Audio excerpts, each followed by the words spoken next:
Hello, community, and welcome to another Keeping It Real with Dr. Nita podcast. I am your host, Dr. Nita Polite Wilson, a C-suite trusted advisor and board member, helping other members of the C-suite reframe diversity conversations from difficult to different. This is our last conversation with my guest, Lisa Holmes, and we're talking about the gift of belonging that keeps on giving. In particular, we're talking about 3 practices of thriving communities, which is the practice of the table. And we opened up talking about cookies and food and stories and how employee experiences can lead to employee engagement. And with that is the practice of the commons, where people are more likely to stand in solidarity with one another. And now we're here in front of a fireplace, a fire pit, more cookies, because we didn't get to taste them in the last segment. I'm going to make sure we taste them this time. And we're talking about workforce sustainability and the practice of the hearth. And the practice of the hearth is pretty much what you would think, gathering around a fire and having conversations about heated topics, but making sure we do it in a way that our relationships don't burn down. So Lisa, tell us what might be some hot topic issues in 2023 that are going to be critical to workforce sustainability. Wow. So many topics, right? So I think that, in 2024, we have to start looking forward to a new election. Yeah, right. Can we wait on that? Can we just stick with 2023, please? It starts a whole nother kind of dynamic in the workplace. It does. Right.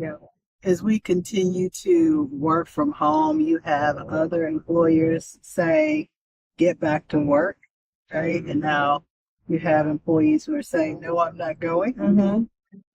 And so I think that the longer we still work from home, you'll have more who will see some of their CEO peers saying get back to work. So they probably will want to test it too to see how it works. But employees are probably going to still say, I don't want to. And that whole dynamic will continue to play out, I think, in 2023. I think the biggest challenge that we're going to have, especially in terms of workforce sustainability, is to your point about an upcoming election. How do we have these conversations that could get heated without burning down the relationships? What tips do you have for us? So for me, I often have, kind of keep a real conversation. Yes. I believe that there's no question that it's off limits because it's the lack of understanding that causes us to have prejudge situations, see it, probably don't have understanding of someone else's point of view.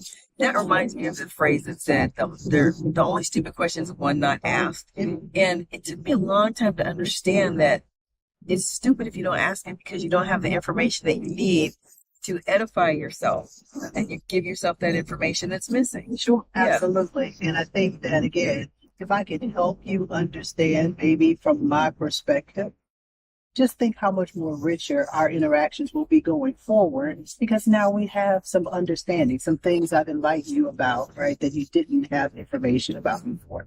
I think the other important thing, at least that I began to bring out in my practice, is it's not about reaching agreement. It's about raising awareness. Sure. And once we've raised awareness around some things, we might find that we agree to some things. But to start off with, I need you to agree with me on this. It never ends well. No. And so that goes back to all the way to the beginning, the employee experiences that say, over some cookies, let's learn about each other. Sure. And the employee engagement that says, let's stand together in a common cause. And now when we're talking about workforce sustainability, it says, over the cookies and standing in a common cause, I trust you enough to have those conversations that might be uncomfortable. And that is when we can reframe diversity conversations from difficult to different. Absolutely. And get that workforce sustainability that we're looking for. What are your thoughts on that? I completely agree with that. I completely agree. So I think when you said the key word was trust, that we have to feel comfortable enough with each other to say, you know what, I'm sorry, I have to ask this question because I really just don't know. Yeah. I don't know. Yeah. And I really honestly want to understand, right? And not be offended by that. That's right. That's right. I think that when we talk about belonging is the gift that keeps on giving, we have to be less willing to be offended. Yeah. And we have to be less willing to offend. And what I mean by that is we have to be more willing to manage the intent of our actions and words with the impact that they might have that would be offensive to someone. Sure. And when someone brings that to your attention, to not be so willing to be defensive and protective, but to say, wow, I didn't know. Thank you. And that requires us to extend grace to ourselves when we mess up and grace to one another when someone else unintentionally offends us. Yeah. But again, we have to be careful not to be so easily to be offended. Sure. I think the thing is you just need to come from a place of assuming positive intention. Yeah. And again, it's the I don't know, right? And I just want to understand. And so if we can assume positive intention instead of the latter, right? And or just making the assumption that again, right, you're just setting out to get me. Yeah. That's not it. That's a beautiful sentiment, but I do want to share this with you.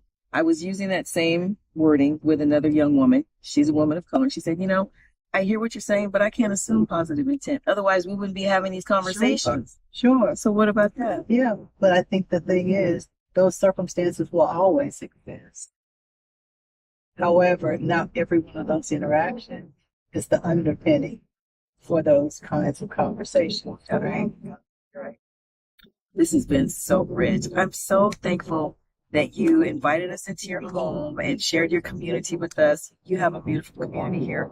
I love the opportunities to share over the table with some food. I love the different common areas that we saw. And now we're ending with the practice of the hearth, just talking about some of those conversations that can spark a little bit of flame. And if we're not careful about how we conduct ourselves and how we're listening to other people to sense that discomfort and pull back a little bit without necessarily cutting off the conversation, we can still have those heated conversations without burning down the relationship. Absolutely. Yeah. Absolutely. My very dear friend, Lisa Holmes. Well, community, this is our last conversation for the year. I really hope you enjoyed it. Most importantly, I do hope you take away the notion that belonging is the gift that keeps on giving all throughout the year. We've talked about how the practice of the tables is about the employee experience. The practice of the commons is about employee engagement. And the practice of the hearth really does focus on workforce sustainability when we can reframe diversity conversations from difficult to different. Lisa, again, thank you so much.